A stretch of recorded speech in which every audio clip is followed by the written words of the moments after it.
মানুহে কয় জুবিনক ন্যায় দিয়ক, ন্যায়টো আমিয়ে দি আছো। আজিলৈকে শ্যামকানু মহন্ত গ্ৰেপ্তাৰ হ'ল, সিদ্ধাৰ্থ শৰ্মা গ্ৰেপ্তাৰ হ'ল, যোৱাকালি সন্দীপন গাৰ্গ গ্ৰেপ্তাৰ হ'ল, শেখৰ ভূঞা গ্ৰেপ্তাৰ হ'ল, অমৃত প্ৰভা গ্ৰেপ্তাৰ হ'ল। ৰাইজে যাক যাক সন্দেহ কৰিছিল চবকেতো আমি গ্ৰেপ্তাৰ কৰিছো। গতিকে ন্যায়ৰ কাৰণে যদি ধন্যবাদ পাব লাগে, বিজেপি চৰকাৰখনে পাব লাগে।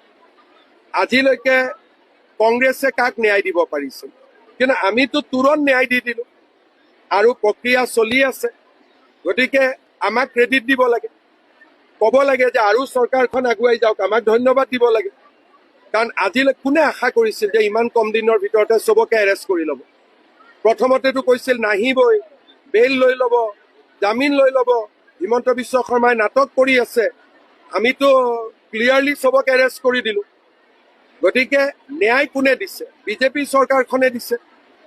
আজি বিজেপি চৰকাৰখনে জুবিন গাৰ্গৰ কাৰণে যিমান কৰিছে, কংগ্ৰেছ থাকিলেতো তাৰ 10% নহ'লহেঁতেন।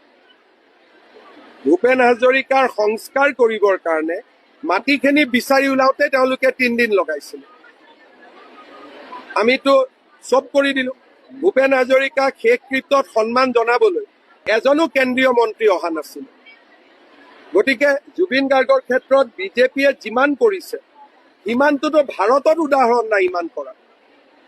গতিকে মই ভাবো যে ৰাইজে আমাক ধন্যবাদো দিব আৰু আমিও আমাৰ দায়িত্ব পালন কৰিম। সম্পূৰ্ণ ন্যায় আমি